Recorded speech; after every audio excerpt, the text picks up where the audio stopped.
மாவே அரைக்காமல் இன்ஸ்டண்ட்டாக ஒரு ரவையை வச்சு தோசை எப்படி பண்ணுறதுன்னு பார்க்கலாமா? ரவையும் தயிரும் ஒரு 3/4 கப் எடுத்துக்கோங்க. ரெண்டுத்தையும் நல்லா மிக்ஸ் பண்ணி ஒரு 20 மினிட்ஸ்க்கு அப்படியே மூடி வச்சுருங்க.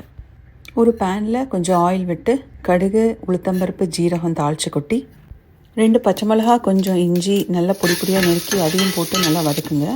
பொடியாக நறுக்கின ஆனியன் போட்டு கொஞ்சம் கருவேப்பிலை பிச்சு போடுங்க.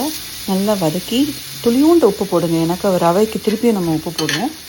அப்புறம் கொஞ்சம் பெருங்காயம் போட்டு நல்லா சாட்டே பண்ணுங்கள். நான் கேரட் துருவி போட்டிருக்கேன். நீங்கள் கேரட் இல்லைன்னா உங்களுக்கு பீட்ரூட் கூட போட்டுக்கலாம், கொஞ்சம் கலர்ஃபுல்லாக இருக்கும். நல்லா மூடி போட்டு வதக்கி அது தனியாக எடுத்து வச்சுருங்க. தயிரில் ஊற வச்சுருந்த ரவையை ஒரு மிக்சி ஜாரில் போட்டு 1 டேபிள் ஸ்பூன் அரிசி மாவு, அரைலேருந்து 3/4 கப் வாட்டர், நல்லா மாவு பதத்துக்கு அரைச்சி வச்சுக்கோங்க.